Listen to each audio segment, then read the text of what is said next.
Hi, I'm Jeff Ranke, Editorial Director of Manufacturing.net and Manufacturing Business Technology. Welcome to Security Breach. One of the most recent, widespread, and hardest-hitting cyber attacks is the MOVEit exploit spearheaded by the ransomware gang Clop.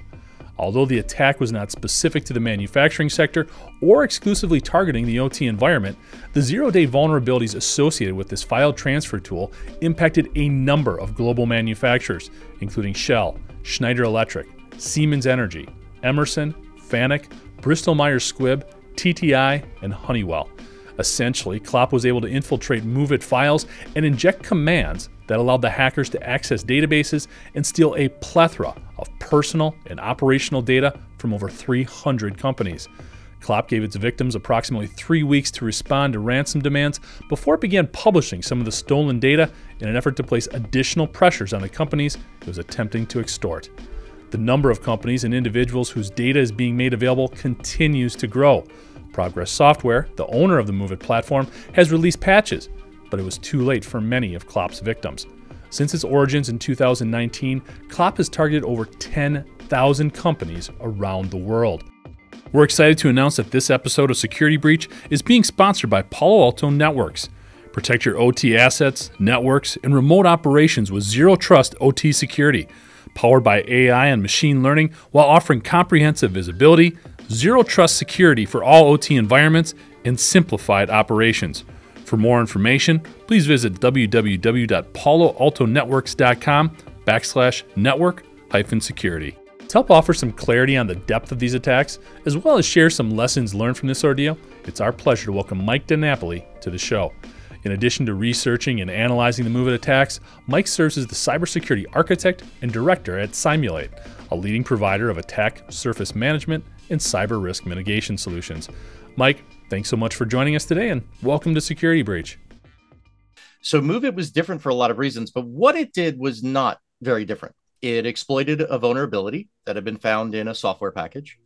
The software package was very widely used, and in some cases, the patch could only be applied to more recent versions of that particular software package, which meant, especially if you were talking about industrial or physical production facilities that may rely on a piece of legacy software like that, you can't simply flip a switch and change how a physical object is made.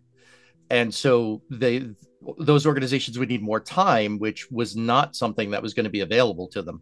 And that fast movement, the blinding fast movement that we saw this threat actor take, definitely hurt organizations that could not change processes very quickly.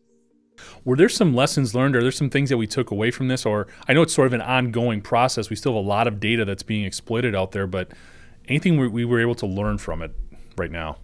There were two major lessons that we can learn for it. One has been a lesson that's been getting reinforced by attacks over the past couple of years. The first lesson, though, is that threat actors are moving faster than they have in the past. And so we don't have the usual 30 to 60 or 90 days to correct for a visible or highly visible exploitation of a vulnerability. It was 1 week between the initial announcement of the exploit being discovered and when the BBC and several UK organizations, including in the industrial sector, got hit. And then it was only 1 more week before we saw the same thing happen over in the US. And that 2-week window is much shorter than we traditionally had to deal with patching a vulnerability like this. So scheduling for priority vulnerabilities is going to have to change. That's one lesson that we've taken away from this. The second lesson is influencing that change. And it's something that has been slowly getting reinforced ever since Proxy Nutshell and Print Nightmare, where in a lot of cases, it's not necessarily a technology issue.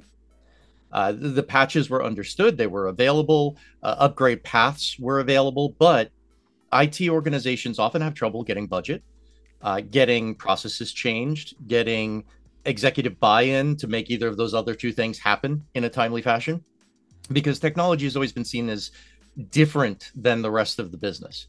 And this is especially true in more traditional businesses like you would see in manufacturing, where IT is something that is supporting the business, but it is not part of the business in the same way that sales or the shop floor would be. Yeah. And so one of the takeaways is that we really do have to start melding together the IT infrastructure people and the senior leadership on the business side. Otherwise, what we run into is it takes 3 to 4 months to get something upgraded or patched, if at all. There's still a lot of Exchange 2010 servers out there. If we look at the previous big one, proxy shell and proxy not shell. And that means that somebody has to be cheerleading, for lack of a better term, or spearheading that process from the business side.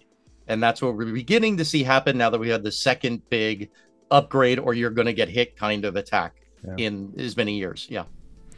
A lot I'd love to jump in there. I like how you're talking about, we've talked about breaking down these business silos for a long time on the show, so I'm glad you brought that up. One of the things that we've heard other people mention is when you're a victim of this type of attack, you're almost more, it almost is a boost or a shot in the arm in terms of getting those IT investments or those security investments that you need. Have you experienced a similar dynamic with how wide-ranging this attack was? Throughout my entire career, actually, not just with this attack. So I started my career in high availability and disaster recovery. And I cannot tell you how many customers called us the day after the worst day of their corporate lives because the traditional tape backup system didn't work when they needed to restore everything. So these massive high impact events can move the needle, but it's never a great way to accomplish that movement. You always end up losing more money than you end up recovering by changing process after the fact. So whether it's because you paid off the attackers, or whether it's because you did a manual recovery or went through the process of making sure that the information was contained or otherwise not available on the free market anymore, whatever you did, it's going to cost you more to deal with it after the fact. And again, this is a very business focused thing. Risk exposure is something that business people deal with every time they make a decision. And part of that decision-making process when you talk about risk and exposure is, if I don't take a preventative action, is the risk higher that I will lose money in the long run than if I were to take the preventative action, whether it's in business or anything else? Yeah. Very interesting. One of the big things, I know Cymulate's very much involved in risk mitigation as one of the strategies and solutions you offer. When you look at the response to these attacks from the companies that were hit, do you have any feedback or thoughts? Was there, or maybe advice on how you should have responded to it or what they did? Well, I mean, we leave that up to the executives and the legal professionals that work with these organizations. It's never an easy decision. Right. Once you've been hit, that data is no longer within your control. In the cases like MOVEit, that data was not encrypted. It was just siphoned off. So it's in some ways better than a traditional double extortion ransomware because they aren't encrypting your data, but you've still lost control of what could be sensitive information, what could be intellectual property, production information, budgets, everything that is something that you don't want anyone else finding out about. So it's not a decision that we here at Cymulate can make. What we could do is allow organizations before this occurs or after it occurs to keep it from happening again, be able to run the same technique safely in their production environments so that they can determine whether or not they are either are susceptible to it or are still susceptible to those techniques. And that's key. No matter how you deal with the ransom request itself, which let's call it what it is. In this case, it's outright extortion. Yeah, absolutely. It's pure extortion. They didn't even encrypt the data. So it's not like you're ransoming to get anything back. They're saying, pay us and we'll delete it, is what happened here.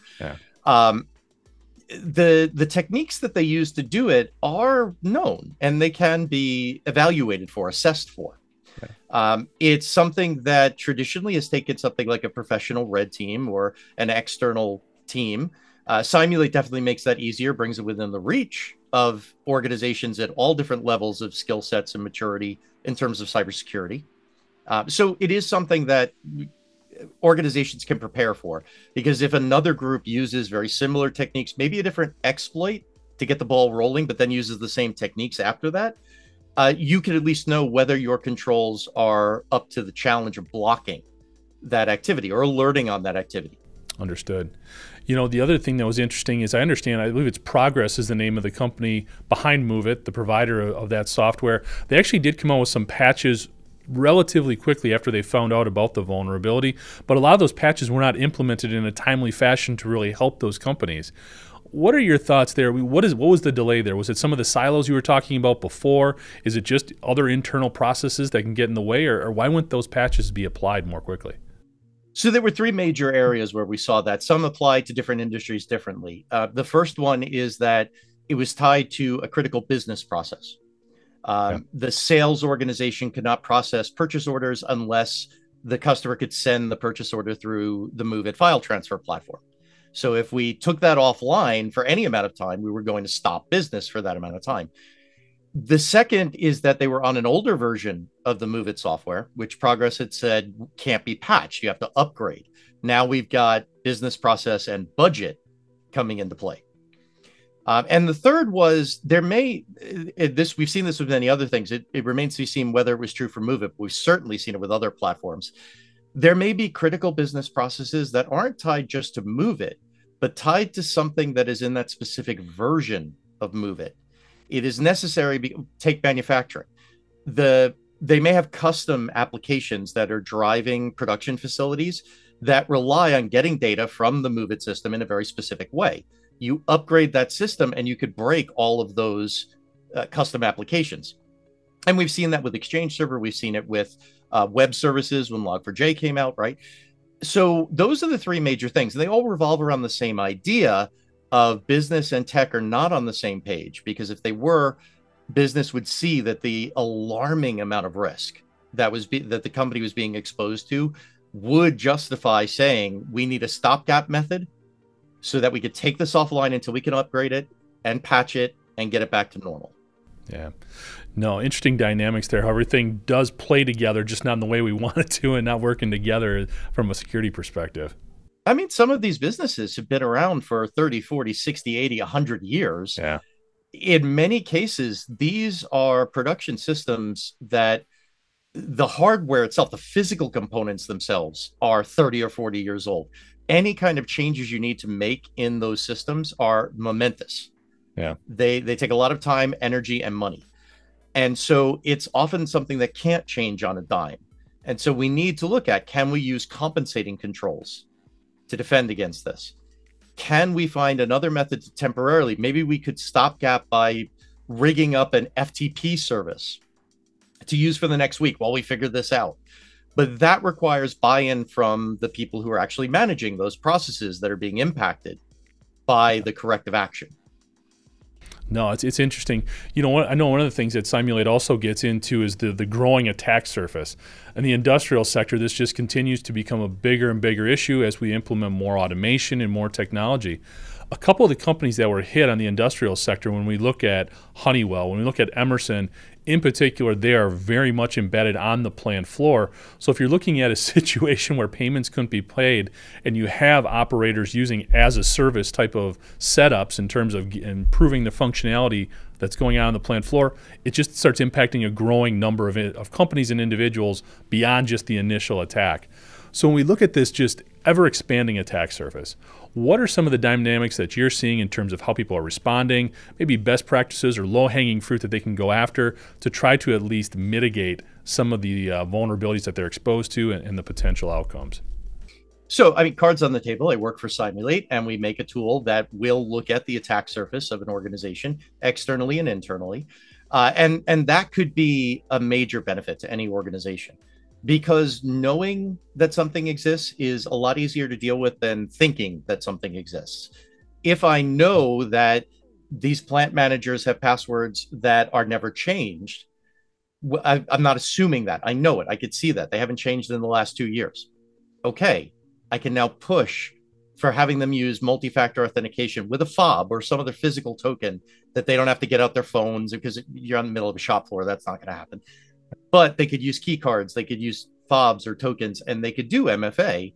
And then we don't have to worry about them changing their passwords every 30 days because someone would need to get a hold of the physical token. And that is a much easier discussion to bring to senior leadership than We think our password policy needs to be changed for reasons X, Y, and Z, where senior leadership are incredibly good at what they do, but they're not good at what we in the technology space do, may not know what X, Y, and Z even are. And if they do, they may not be able to relate them to that foreman who, has got a password that's been the same for 2 years and probably is fairly weak. And, is going to push back on MFA because it's an extra step. And that has to be taken into consideration. It's a two-way street. We have to understand that not everybody is technologically proficient and meet them halfway, but they've got to meet us halfway as well. And to do that, you need data, you need information. Business is about metrics, business is about data, business is about results based on projections. We need to give this to them in ways that they'll understand. We have 300 employees who work with critical systems, as the business describes critical systems. That is increasing our risk because we don't make them rotate their passwords. We don't enforce strong passwords. We don't use MFA. It is increasing our risk by 30%. We can reduce risk by 30% by implementing MFA. Now we have data and metrics, and we have a projection. Now we're talking their language, but still getting what we need. Yeah. And attack surface management is a great way to do that because now that's where you get all the numbers from. That's where you get the data and the metrics from. No, it makes a ton of sense. I'm kind of interested in your experience. I understand the whole educating upper management, helping them to buy in, but then it also becomes an element of educating everybody else that's also involved. The human factor of cybersecurity is becoming more and more important. Where right now are you seeing the bigger challenge? Is it getting the executive level to buy in, or is it getting those who understand cybersecurity and significance to really filter that information down and educate the plant operators and the machine operators? It's both. When you're dealing with a relatively non-tech, I'm not going to say that they're all non-technical. Some of them are actually quite technical, especially the jobs that they do. They're working with sophisticated digital machinery in a lot of these production facilities. But there are a lot of non-technical folks who work at every industry, including manufacturing. And we've got to realize that you don't say, don't put your personal information online, because that doesn't mean anything to anyone. When I do security training, what I always talk about is, hey, that big billboard in Times Square that you see in all the news reports and in movies, and it's millions of people flow through Times Square and look at it every day, right? Would you want this information to be on that billboard? And if the answer is no, then don't post it anywhere online, because that's basically what you're doing. And they get it. You could talk about, is your information worth more in the 50-cent range or the $50,000 range? And a shop worker would probably say 50 cents. And if you ask them, well, how much is the CEO's data? Oh, that's 50,000. Nope. It's actually both of yours are worth about 5 cents. They don't want your data. They need everybody's data because, believe it or not, threat actors are in business and they need to make a profit.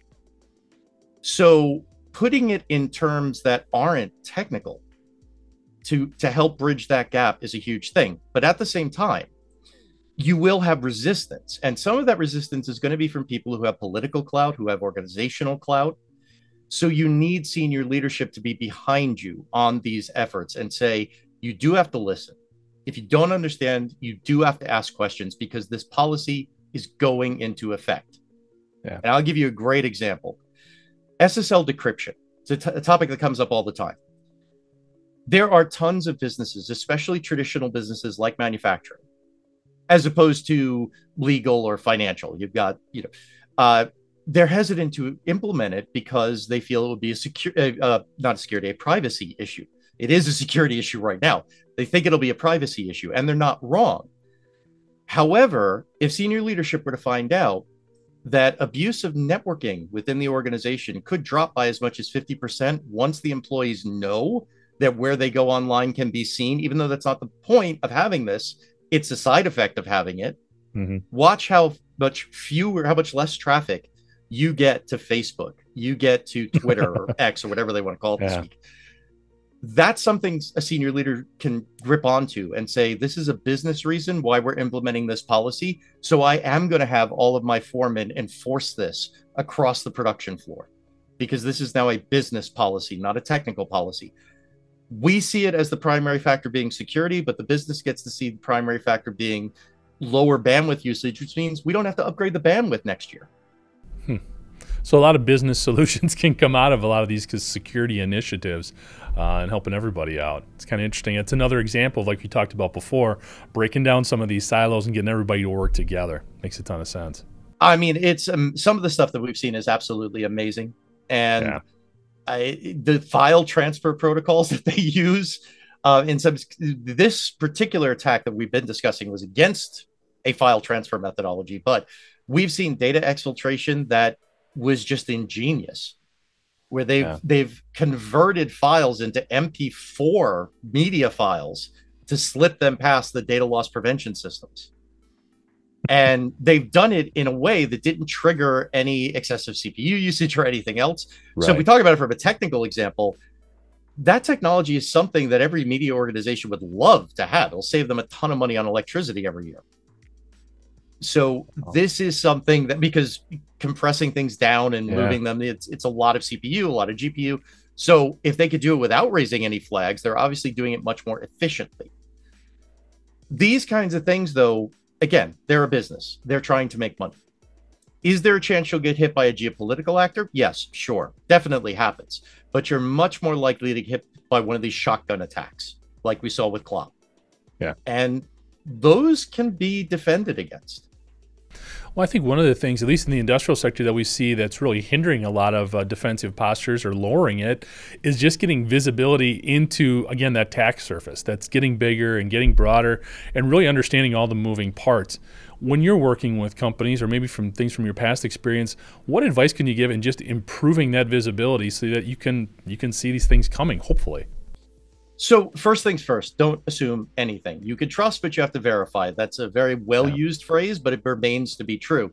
If you have an isolated network that's not supposed to have communication with the outside world, test that. Make sure it doesn't have any communication in either direction with the outside world. How many times have we seen Siemens put out alerts for things that shouldn't be reachable from the outside world to begin with? The threat actor would have to be in that environment to actually exploit these things.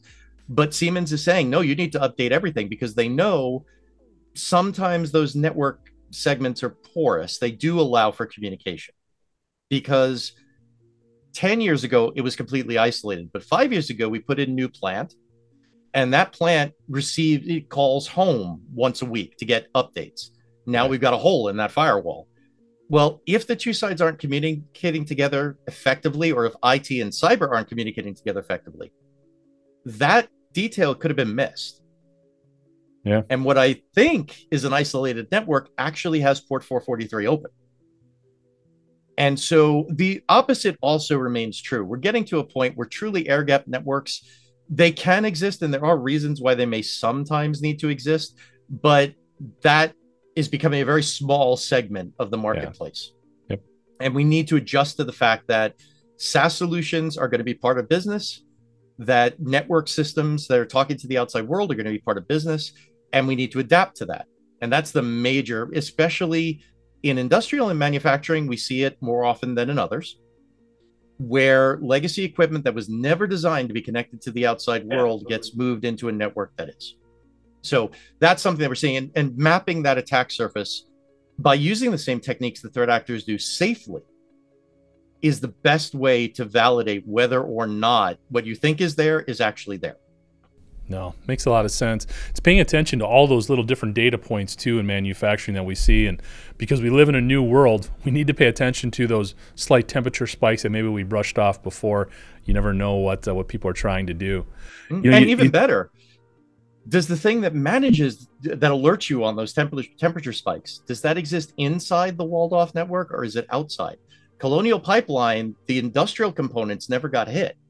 It was the public facing components, the monitoring systems that took down the entire operation.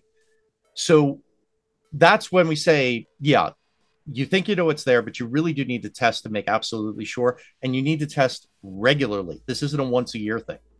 Yeah. This is a once a month thing. Because at the rate that Honeywell and Siemens and all of the different manufacturers are putting out industrial controls, things change very quickly, and they can change in a way that allows attackers access even faster. Yeah. Well, I'd like to get your take on another thing here. One of the things we hear a lot about from manufacturers who are trying to do the right things, make the right investments, they end up with just this overwhelming number of tools that they've got in place or that they've subscribed to or whatever you might want to say. How can you balance that? Is there a best practice you could offer in terms of, I want to get enough, but too much is unproductive? And again, cards on the table, work for Cymulate. We can help with that. One of the things that customers often use our platform for, our breach and attack simulation platform for, is they will say, okay, does what I have, is it capable of doing what I need? In other words, can I tune this to secure the organization, or do I need that additional tool, that additional software? If the answer is I can tune it, not only do you save money, again, bringing it back to the business side of the house, but it's less tools that you have to manage and you have to deal with on a day-to-day basis. Where another tool is necessary, you can evaluate which tool is right for your needs, so you're not buying more than the organization actually needs to secure itself or to manage itself. All of these evaluations, these assessments can easily be done with breach and attack simulation, because we can present these tools with production safe threat activity and see how they respond. And I'll give you a great example. Oftentimes we see customers who are looking to get a new email defense system because emails become a major attack surface. And when we run through breach and attack simulation against their email defenses, what we find is that 90% of the functionality is exactly where it needs to be. And that other 10%, you could just license this one add-on. You don't need to buy a whole new email defense solution. You just need to license this other add-on from the same company that you're using, and it'll close that gap. That is a great thing for any senior leader to hear.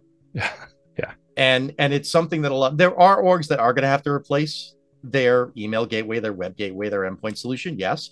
But in all the cases where you don't, it's great to go to the CFO and say, I only need $5,000, not $50,000. Yeah. And that's a discussion that I know most people would love to have every day of every week, is I need less money than we thought we were going to have to allocate to this. You only find that stuff out if you put those systems to the test, because otherwise we had customers who were looking at that 10% thinking all was lost. And we're like, no, it's 10%. And they have an add-on that does that 10%. Everywhere else that we looked at, it did really, really well. Or on an endpoint, a lot of them are moving into securing Linux now, because a lot of the industrial systems are moving to more open versions, flavors of Linux. And they need endpoint defenses for it. Okay, the vendor I use for my Windows, they have a Linux thing, but I have no idea whether or not it's any good. I know the Windows one is, but I don't know if the Linux one is. Okay, stick it in a lab on a Linux laptop or whatever. It's mimicking whatever the production's going to be. Run a battery of tests against it. We can even automate it with Cymulate. I mean, you just say, do the best practice for Linux and go. Let's see how it performs. And then call the vendor in, have them help you tune it, and then run the exact same assessment again. See where you are. Is this going to meet your needs? If yes, move that endpoint defense right into production on those new Linux devices. If not, and the vendor can't fix it, well, we need to evaluate another one, because the vendor that we're using can't cover Linux. Maybe I keep them for Windows if that one's doing well. Again, test it. Don't just assume it is. But I need something else for Linux. And now you can evaluate these different products. So it's an ongoing process, and you're absolutely correct. But it's not always about buying the biggest, best, and new thing. Where you need to do that, that is the best investment you can make. Where you don't need to do that, you are wasting money and time, and you're burning out your IT staff and your cybersecurity staff. It's a no-win situation when you just start piling control after control on top of something that works. No, it makes a ton of sense, Mike. During our conversation, and rightfully so, as it was generated by this MOVEit attack and talking about Clop, are there any other attack types that out there that are kind of getting your attention, either new attack groups that are popping up or different tactics that you're seeing right now? Well, we're definitely seeing the rise of malware as a service. We saw DDoS as a service for the last several years, but now we're seeing it applying to more generalized malware, especially ransomware. This is allowing the tier 2 and tier 3 threat actors to use the former techniques of the tier 1s without having to build anything. Sure. Yeah. So they sign up, they pick their targets, and away it goes. It's frightful how automated these systems can actually be. Yeah. But they've reached that point. And as with everything else in technology, the tier ones are moving on to new things. Tier twos and tier threes aren't building their own stuff anymore. They're just renting or outright buying kits from the tier ones. The other big movement that we're seeing is what in the video game world we refer to as splash damage, which is a particular organization is targeted, but that blast radius, for to use a military term, it's hitting a whole bunch of other vendors in the same space. And so if a geopolitically motivated threat actor is going after a power grid, well, power grids and manufacturing get their tools and their interfaces from a lot of the same vendors. They could have the same exploits. And you could see something that's specifically targeting power systems affect a manufacturing operation that just happens to be using some of the same source code that power generation platform is using. So we are seeing that kind of blast radius, splash damage, whatever you want to call it, so that the geopolitical actors who aren't really trying to go after private businesses end up hitting them anyway. Or they're just creating the tools for others to use to do so. Yeah. And inaccurate targeting is a major problem. We saw it with Clop. That's a tier one player. Let's put them in the category that there are. They offer services to other threat actors. They build their own tools. They didn't want any government agencies to get hit. And all of a sudden, the BBC, the UK government, the US Department of Energy, they're all getting hit, and they're recognizing they get hit, and they're telling the world they got hit. And now because they don't want anything to do with that, because now there's a lot of heat on them. Yeah. You hit a business, you got to deal with the law. You hit a government, you have to deal with the government, especially the Department of Energy, which for your listeners and viewers who aren't aware of what they do, it's not just power generation. Mm-hmm. The Department of Energy is also well known for dealing with the byproducts of power generation, especially nuclear power generation. So DOE resources can include things like plans for storage of nuclear waste, and this is a big thing. Yeah. So Clop doesn't want any of that on them, and unfortunately, because of poor targeting parameters, they did. Now, they said they deleted the data, but they're also a criminal organization, so I have problems taking them at their word. Yeah. And the fact is that potentially classified data is in the hands of a threat actor group that's working for another nation. And so we're in a really, really weird spot, and it's all because they didn't target who they were going after. They just scanned the internet for this particular response, and anything that responded, they hit. So UK government, US government, a couple of other national governments are amping up their efforts to take Clop down, not because of their danger to the public sector, but because they hit the BBC, which is a UK government agency, the Department of Energy, which is a US government agency, and several other agencies as well. They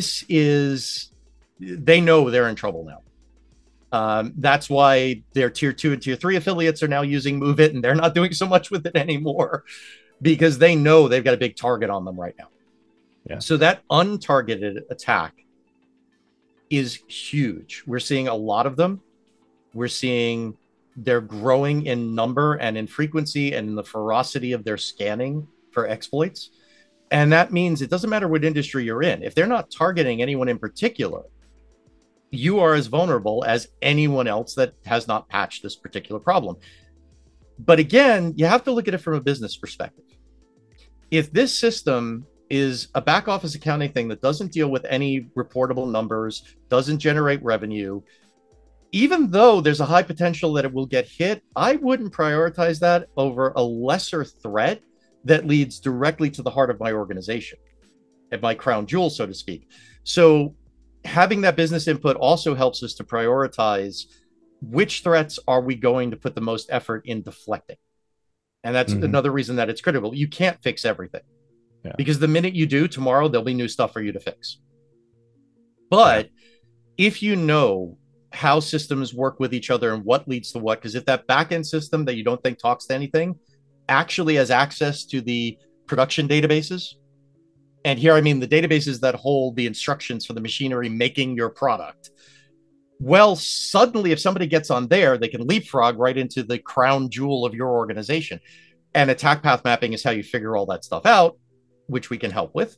But you have to figure out where those business priorities are, definitely. No, it's a great point you make about those industrial control systems. We've seen this before. We had one threat actor, basically Ghost Sec, I think it was, over in Israel. They went after a municipal water treatment facility. They were just going to mess around with the pH levels a little bit and try to make a point there. The scary thing is that industrial control system is very, very similar to things used throughout manufacturing, not just in the U.S., but around the world. So very scary. I mean, we're headquartered in Israel, so we're very well aware of what the Israeli cybersecurity community is capable of doing. But let's talk about one that's even scarier, which was the solo hacker. Threat actor.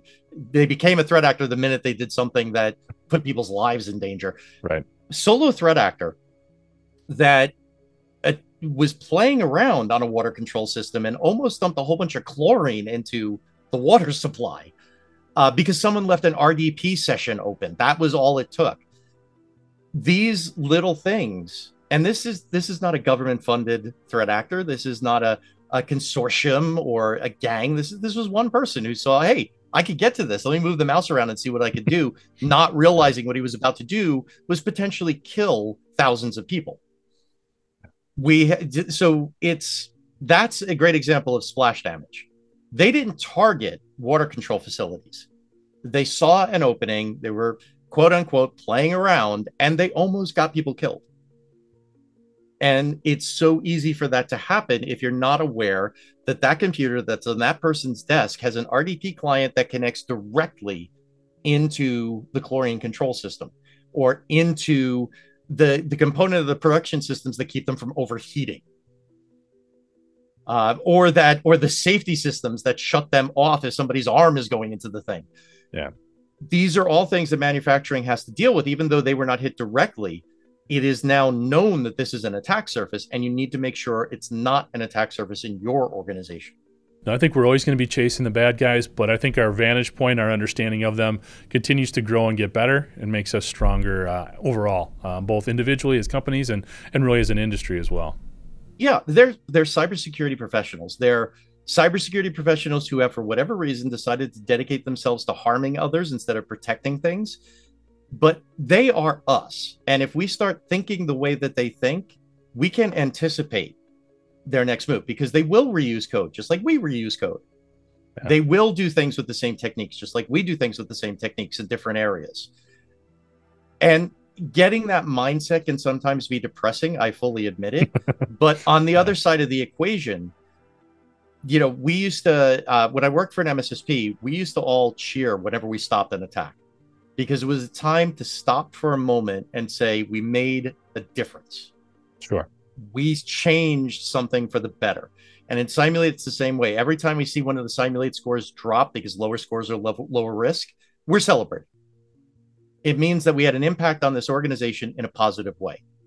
Thanks, Mike. And for more information on the work that Mike and his colleagues are doing, you can check them out at cymulate.com. That's cymulate.com. And thank you for joining us today. To catch up on past episodes, you can go to manufacturing.net, IEN.com, or mbtmag.com. You can also check Security Breach out wherever you get your podcasts, including Apple, Amazon, and Overcast.